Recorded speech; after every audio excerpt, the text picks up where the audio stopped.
Hello and welcome everyone. आज हम discuss करेंगे एक इम्पॉर्टेंट टॉपिक के बारे में डिस्कशन जो कि है major biopesticides and their mass production. देखो बेसिकली जब हम बायोपेस्टिसाइड्स के मास प्रोडक्शन की बात करते हैं तो हमें सबसे पहले पता होना चाहिए कि बायोपेस्टिसाइड्स एक्चुअल में होते क्या हैं। हम बायोपेस्टिसाइड टर्म को तीन इम्पॉर्टेंट टर्म में तोड़कर पढ़ सकते हैं। सबसे पहले bio, second one is paste and third one is side. देखो बायो क्या है, किसी भी लिविंग जो ऑर्गेनिज्म है उससे हम बोलते हैं बायो, यानी कि लिविंग थिंग से रिलेटेड। पेस्ट का मतलब होता है कोई भी लिविंग एंटिटी जो कि किसी पर्टिकुलर क्रॉप में मोर देन 5% लॉस कोज करता है तो हम उसे बोलते हैं पेस्ट। और साइड का मतलब होता है किल, यानी कि यहाँ पर पूरे बायोपेस्टिसाइड वर्ड का मतलब क्या हुआ, ऐसे माइक्रो ऑर्गेनिज्म, फिर चाहे वो फंगस हो सकता है, वायरस हो सकता है, बैक्टीरिया या फिर निमेटोड, किसी भी माइक्रो ऑर्गेनिज्म की हेल्प से अगर हम किसी पर्टिकुलर पेस्ट को किल कर रहे हैं तो उन्हें हम बोलते हैं बायोपेस्टिसाइड्स। अब इनके मास प्रोडक्शन का क्या मतलब है? मास प्रोडक्शन का बेसिक सा मतलब होता है कि हम उसे लार्ज स्केल पर किस तरीके से प्रोड्यूस कर सकते हैं। लार्ज स्केल पर प्रोडक्शन क्यों करना है? ताकि फार्मर्स को अवेलेबल करवाया जा सके, वो अपने फील्ड में उसका एप्लीकेशन कर सकें और जो डिफरेंट पेस्ट हैं उनके अगेंस्ट वो इसको यूज़ कर सके और डिफरेंट पेस्ट को कंट्रोल कर सके।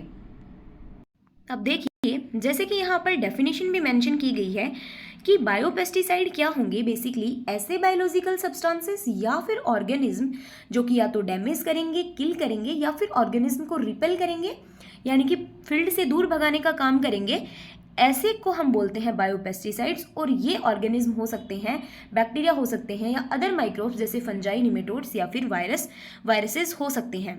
अब आपके सिलेबस के अकॉर्डिंग कोई भी पर्टिकुलर माइक्रो ऑर्गेनिज्म का नेम मेंशन नहीं किया गया है कि किस बायोपेस्टिसाइड के पर्टिकुलर मास प्रोडक्शन टेक्नोलॉजी के बारे में हमें पढ़ना है।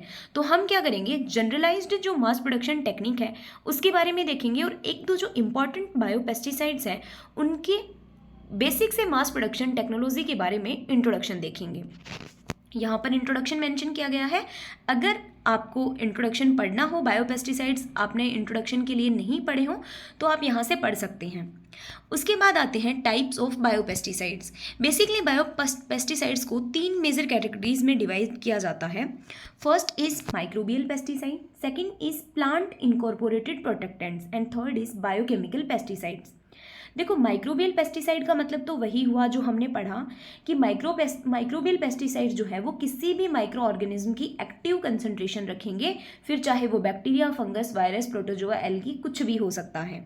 ठीक है, इन्हें हम बोलेंगे माइक्रोबियल पेस्टिसाइड। सेकेंड आता है प्लांट इनकॉर्पोरेटेड प्रोटेक्टेंट्स। इसमें क्या होगा, किसी भी पर्टिकुलर जीन में चेंज करके अगर वो प्लांट के अंदर इनोकुलेट कर रहे हैं उस जीन को, देन उसके अंदर अगर रेजिस्टेंट कैपेसिटी आ रही है किसी पेस्ट के अगेंस्ट तो उसे हम बोलते हैं प्लांट इनकॉर्पोरेटेड प्रोटेक्टेंट्स। जैसे कि इसका एक बहुत अच्छा एग्जाम्पल है बीटी कॉटन। बैसिलस थुरिंजियसिस जो बैक्टीरिया है उसको यूज़ किया गया है पिंक बोलवर्म के कंट्रोल के लिए।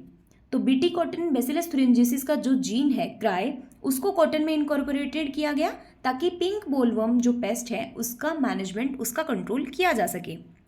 नेक्स्ट हमारा टाइप का बायोपेस्टिसाइड आते हैं बायोकेमिकल पेस्टिसाइड।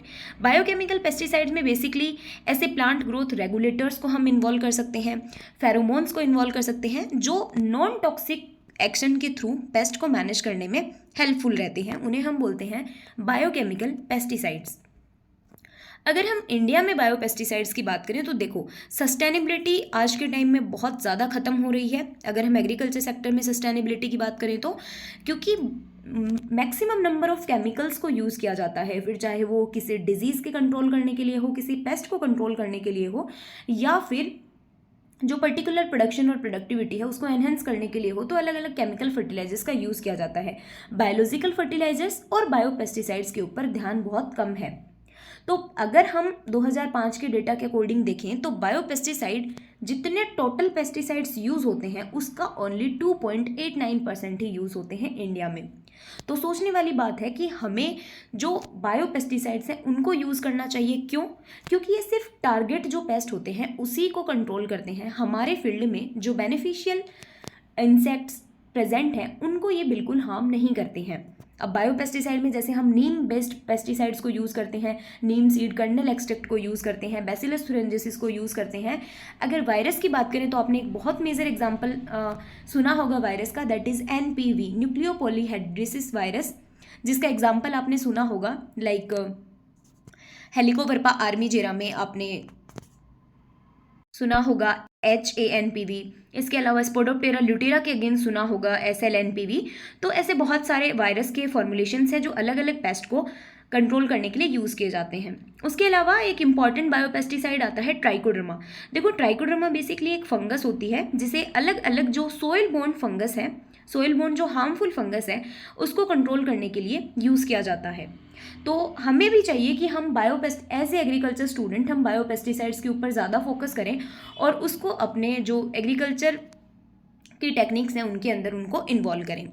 अब हम जनरल प्रोसेसर की बात करेंगे मास प्रोडक्शन टेक्नोलॉजी के, तो इसमें बेसिकली 2 स्टेप सम्मिलित होती हैं। First is solid state fermentation और दूसरा लिक्विड स्टेट फर्मेंटेशन। देखो बेसिकली होता क्या है, सबसे पहले तो जब हम किसी भी पर्टिकुलर पेस्टिसाइड का मास प्रोडक्शन करने जा रहे हैं तो हमें उसका कल्चर चाहिए होता है। जब हमारे पास थोड़ी बहुत अमाउंट में वो प्रेजेंट होगा तभी हम उसका मास मल्टीप्लिकेशन कर सकते हैं और उसको और बहुत ज़्यादा बना सकते हैं। तो सबसे पहली चीज़ तो हमारे पास जो कल्चर है वो बहुत अच्छा कल्चर होना चाहिए, कि वो बहुत फास्ट मल्टीप्लाइंग वाला कल्चर होना चाहिए, जिससे हमारा जो अल्टीमेट प्रोडक्ट बन के आएगा वो भी बहुत अच्छा होगा। अब कल्चर आने के बाद में हम उसका 2 तरीके से फर्मेंटेशन कर सकते हैं, या तो सॉलिड स्टेट में या तो लिक्विड स्टेट में। अब सॉलिड स्टेट फर्मेंटेशन का क्या मतलब है कि हम या तो बैक्टीरिया की ग्रोथ करवा रहे हैं, किसी बैक्टीरिया को मास मल्टीप्लाई करवा रहे हैं तो हम न्यूट्रिएंट अगार पे करवाते हैं, और अगर हम किसी फंगस की करवा रहे हैं तो हम पोटैटो डेक्स्ट्रोज अगार पे बेसिकली करवाते हैं। अब देखो आपने सभी ने पढ़ा होगा कि यहाँ पर अगार का काम क्या करता है, सॉलिडिफाइंग एजेंट होता है, यानी कि ये पर्टिकुलर मीडिया को सॉलिडिफाइंग करने का काम करता है, यानी कि ऐसे मीडिया जिनमें अगार नहीं होगा वो सॉलिड नहीं होंगे। तो यही कॉन्सेप्ट अपनाया जाता है लिक्विड स्टेट फर्मेंटेशन में। लिक्विड स्टेट फर्मेंटेशन में क्या करते हैं, जो पर्टिकुलर पोटैटो डेक्स्ट्रोज मीडियम है, न्यूट्रिएंट मीडियम है, उसमें हम क्या करते हैं, अगार नहीं मिलाते हैं, तो उन्हें बोला जाता है ब्रोथ, यानी कि ये लिक्विड में रहेंगे। लिक्विड सब्सटेंसेस रहेगा जिसके ऊपर फंगस या बैक्टीरिया या जो भी ऑर्गेनिज्म है वो ग्रो करेगा। तो इस तरीके से हम 2 तरीके से इसके इनोकुलम को प्रोड्यूस कर सकते हैं। फिर नेक्स्ट आता है कि कल्चर का मेंटेनेंस, क्योंकि ऐसा तो है नहीं कि एक बार बस कल्चर करवा के फार्मर्स को प्रोवाइड करा दिया और फिर हमें नेक्स्ट सीजन्स में करवाना ही नहीं है। तो हमें उस पर्टिकुलर कल्चर को मेंटेन करना होता है, हमें हर 6 से 7 दिन के पीरियड में उसकी वापस सब कल्चरिंग करनी होती है और उसका प्रिजर्वेशन करना होता है। जैसे हम यहाँ पर अगर एग्जाम्पल की बात करें तो बैसिलस थुरिंजिसिस के एक्टिव इंग्रेडिएशन को जो है उनको किस तरीके से हम उसके मॉस्किटोज़ के लार्वास जो हैं उनको किस तरीके से हम प्रोटेक्ट करके रखते हैं, प्रिजर्व करके रखते हैं। इसी के साथ ही जैसे फंगस है तो उसके स्पोर्स को किस तरीके से हम कंजर्व करके रखते हैं, उसके माइसीलियम को, ये बहुत ज़रूरी होता है। फिर नेक्स्ट आता है कि प्लांट ओरिजिन के जो मटीरियल्स होते हैं, उसके बाद हम एनिमल ओरिजिन के मटेरियल्स को पढ़ते हैं, मैमिलियन ओरिजिन को। फिर आती है कि हम जब मास मल्टीप्लिकेशन की बात करते हैं तो हम 2 तरीके से इसका मास मल्टीप्लिकेशन कर सकते हैं। एक होता है देखो कैरियर बेस्ड फॉर्मुलेशन बनाना, 2 तरीके से हम फॉर्मुलेशन कर सकते हैं, दूसरा फर्मेंटेशन करके। तो जो हम अलग अलग आइसोलेट्स का फर्मेंटेशन करते हैं ये बेसिकली बहुत कॉमन और जनरल कैरेक्टरिस्टिक्स है जब हम किसी स्पीसीज़ का मास प्रोडक्शन कर रहे होते हैं तब। दूसरा कैरियर बेस्ड फॉर्मुलेशन जब हम बनाते हैं तो कैरियर बेस्ड फॉर्मुलेशन में क्या होता है, हम एक इनर्ट मटेरियल को यूज़ करते हैं, जैसे वो टाल्क पाउडर हो सकता है, जैसे बेसिकली टाल्क पाउडर को ट्राइकोडर्मा के मास मल्टीप्लिकेशन के लिए यूज़ किया जाता है। तो अलग अलग कैरियर बेस्ड फॉर्मुलेशन हो सकते हैं, वो कैरियर मटेरियल या जिसे इनर्ट मटेरियल के रूप में यूज़ किया जा रहा है वो अलग अलग हो सकते हैं, लेकिन उनकी कुछ स्पेशलिटी होनी चाहिए कि वो इनर्ट मटेरियल, वो कैरियर मटेरियल उस पर्टिकुलर बायोपेस्टिसाइड की एफिशिएंसी को एनहेंस करने वाला होना चाहिए। ऐसा नहीं कि वो समय के साथ उसको रिड्यूस कर दे, और स्टोरेज कंडीशंस में भी वो बहुत अच्छे से उसके ऊपर काम करने वाला होना चाहिए।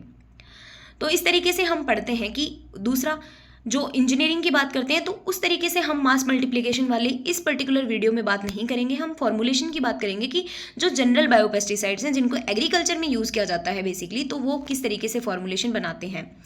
तो फॉर्मुलेशन का मतलब होता है कि हमें स्टोर कंडीशंस या स्टोरेज करने के लिए किसी भी पर्टिकुलर बायोपेस्टिसाइड का किस तरीके से हम कर सकते हैं और उसके क्या फंक्शंस होने चाहिए। तो किसी भी फॉर्मुलेशन के क्या होंगे फंक्शंस, कि उसको ड्यूरेबिलिटी इंक्रीज़ की जा सके, पर्टिकुलर हम कोई भी फॉर्मुलेशन यूज़ कर रहे हैं, कोई भी नट मटेरियल यूज़ कर रहे हैं, तो वो स्टेबलाइज करने वाला होना चाहिए उस पर्टिकुलर माइक्रो ऑर्गेनिज्म को स्टोरेज की कंडीशन पे, वो एनवायरनमेंट को हार्मफुल करने वाला नहीं होना चाहिए।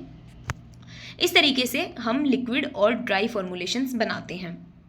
फिर हमारे आते हैं कि हम इनको अलग अलग, आप सभी को पता है, आपने पढ़े होंगे वेटेबल पाउडर, सस्पेंशन कंसनट्रेट के जो डिफरेंट केमिकल फर्टिलाइजर्स हैं उनके बारे में पढ़ा होगा। उसी तरीके से हम इनके भी फिर आगे चल के मास प्रोडक्शन करवाते हैं। अब देखो, अगर हम एक एग्जांपल लें, लाइक सबसे पहले तो हम देखते हैं मेजर बायो कंट्रोल एजेंट्स के एग्जांपल। आपको पता तो होना चाहिए एटलीस्ट कि हम कौन कौन से बायो पेस्टिसाइड्स को यूज़ कर सकते हैं। तो अभी हमने डिस्कस किया जैसा कि हम बैक्टीरियाज, अलग अलग बैक्टीरियाज को यूज़ कर सकते हैं, तो बैसिलस थुरिंजिएंसिस को कर सकते हैं। इसके अलावा फंगस में बात करें तो ट्राइकोडर्मा की काफ़ी सारी स्पीसीज़ हैं, ट्राइकोडर्मा विरिडी हो गया, हर्जेनियम हो गया, एस्पेरेलम हो गया, हेमेटम हो गया, बहुत सारे स्पीसीज़ को। इसके अलावा शूडोमोनास फ्लोरेसेंस, अब देखो आपने कभी बहुत बार पढ़ा होगा कि शूडोमोनास फ्लोरेसेंस तो डिजीज कोज करता है, लेकिन शूडोमोनास फ्लोरेसेंस की बहुत सारी ऐसी स्पीसीज हैं जो कि बायोपेस्टिसाइड के रूप में यूज़ की जाती हैं और बहुत ही ज़्यादा इफेक्टिव रहती हैं बहुत सारे पैथोजेंस के अगेंस्ट। नेक्स्ट, अगर हम वायरस की बात करें तो एनपीवी को यूज़ कर सकते हैं। हमने अभी पढ़ा हेलिकोवर पार्मिजेरा के अगेंस्ट, स्पोडोप्टेरा लिट्यूरा के अगेंस्ट इसको यूज़ कर सकते हैं। और नीम बेस्ड जो बायो फॉर्मुलेशंस हैं उनको भी हम यूज़ कर सकते हैं एज ए बायो पेस्टिसाइड्स। ठीक है, अब हम एग्जाम्पल लेते हैं, जैसे सपोज हम एग्जाम्पल लेते हैं ट्राइकोडर्मा विरिडी का या ट्राइकोडर्मा हर्जेनियम का, हम किस तरीके से मास प्रोडक्शन करेंगे। तो अभी हमने पढ़ा, जैसे सपोज ये पेट्री प्लेट है, आप सभी ने अपनी लेबोरेटरी में पेट्री प्लेट देखी होगी। इस पर्टिकुलर पेट्री प्लेट में सपोज हमारे पास हमारा कल्चर है, जिस कल्चर को हमें मास मल्टीप्लिकेशन करवाना है।